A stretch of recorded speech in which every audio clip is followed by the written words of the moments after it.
जय हिंद दोस्तों, आप अपना YouTube channel success achiever study academy देख रहे हैं। आइए आज की क्लास में जो बच्चे कंपटीशन एग्जाम या बोर्ड एग्जाम या 10th एग्जाम कहीं पर भी तैयारी कर रहे हैं, तो आपके लिए उपयोगी टॉपिक लेकर मैं उपस्थित हो चुका हूँ। जरा ध्यान देंगे।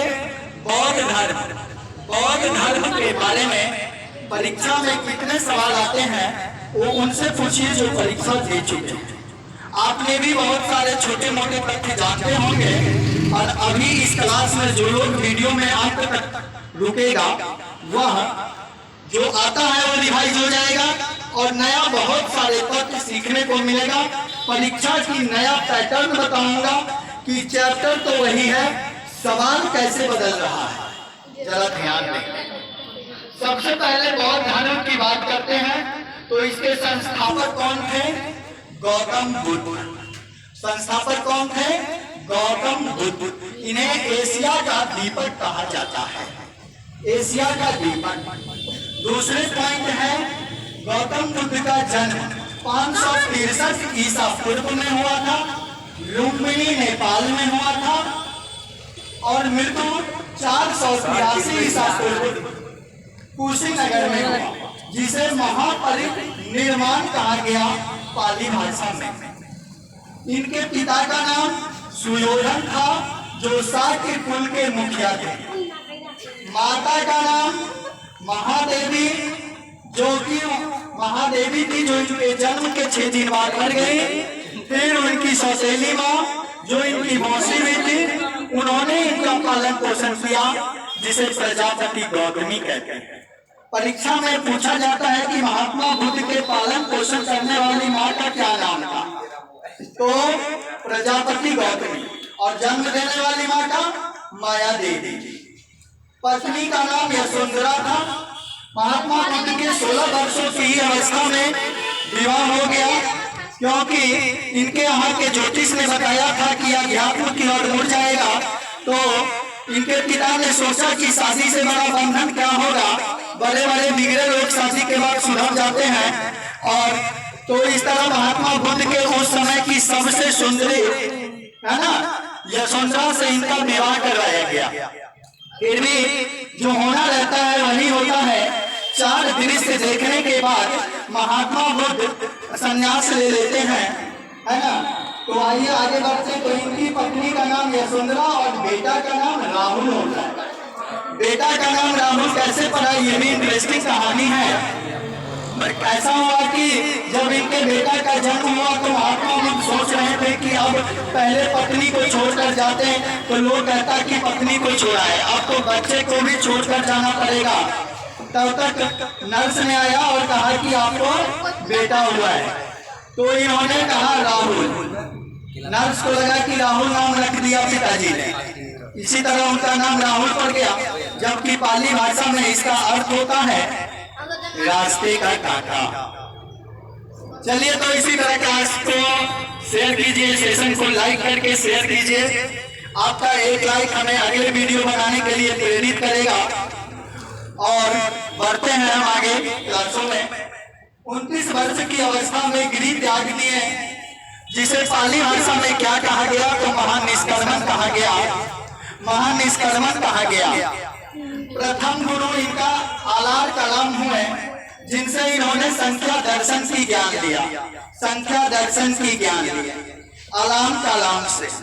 द्वितीय गुरु रुद्रकाम थे, जिनसे इन्होंने शिक्षा प्राप्त की है। अब ज्ञान की प्राप्ति 6 वर्षों की तपस्या के बाद 35 वर्ष की उम्र में महात्मा बुद्ध को वैशाख पूर्णिमा की रात निरंजना नदी के तट पर पीपल वृक्ष के नीचे बोध गया में मिला। डाटा कलेक्ट किया हूँ मेरे दोस्त। आपके मंजिल से आपको मिलाने के लिए बहुत मेहनत लगा है। आपको कोई मेहनत नहीं करनी है लाइक दबाने में, फिर क्यों रुके हो? दबाओ और शेयर मारो। वो दोस्तों को जो हल्का फुल्का जान के बुद्ध के बचपन का नाम तुमसे पूछता है सिद्धार्थ, और अपने आप को रिजल्ट बनाने का सपना देखता है, उन दोस्तों को बताना कि ये बौद्ध संगति कैसे कैसे कहाँ हुई। आइए, तो आपको ये प्रश्न बार बार आता है कि किस नदी के किनारे, तो निरंजना नदी। कौन सा दिन? वैशाख पूर्णिमा।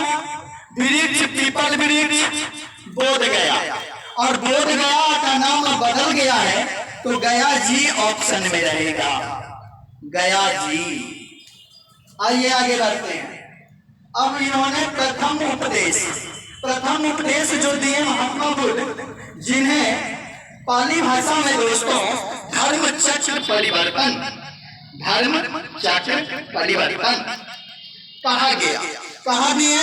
सारनाथ उत्तर प्रदेश। कई बार बिहार एसएससी दरोगा में पूछा जा चुका है, लेकिन अब जमाना बदला ना, 5G का जमाना है दोस्तों।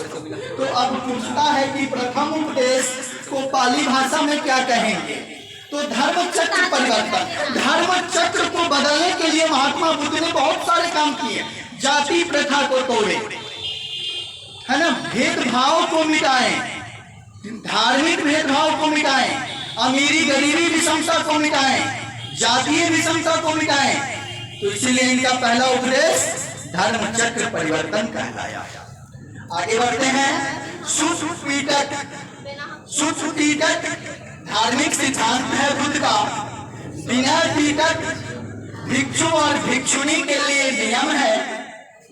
और त्रिपीटक, ये प्रश्न एनटीपीसी ने उठाया था दोस्तों कि शुद्ध पीटक किससे संबंधित है।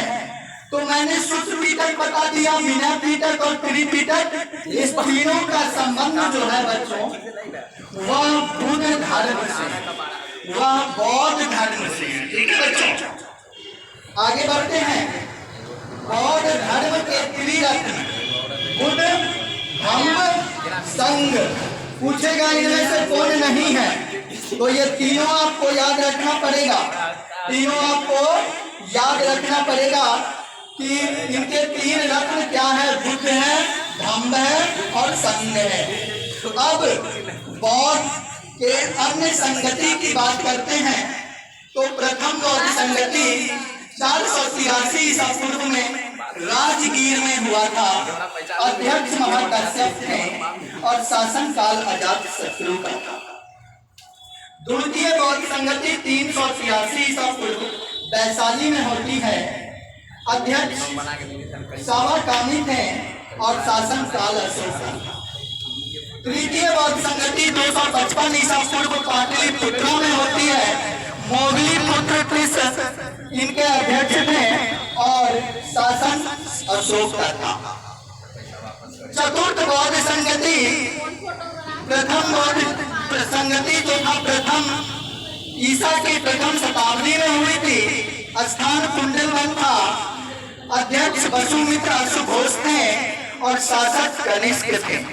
और ये कोई सवाल नहीं, मेरे ओर से आपको रिक्वेस्ट है कि वीडियो अगर अच्छा लगा हो तो लाइक कीजिए, शेयर कीजिए अपने दोस्तों में, और हमारा और वीडियो लेने के लिए हमारे चैनल को सब्सक्राइब कर लीजिए, ताकि हमारे द्वारा बनाया गया हर वीडियो सबसे पहले मिले आपको। और मोबाइल पे न जाने कितने समय बिताते हैं, वह यह समय कुछ ही मिनट में अगर कुछ चीज सीखते हैं तो आपके लिए शायद उपयोगी ही होगा।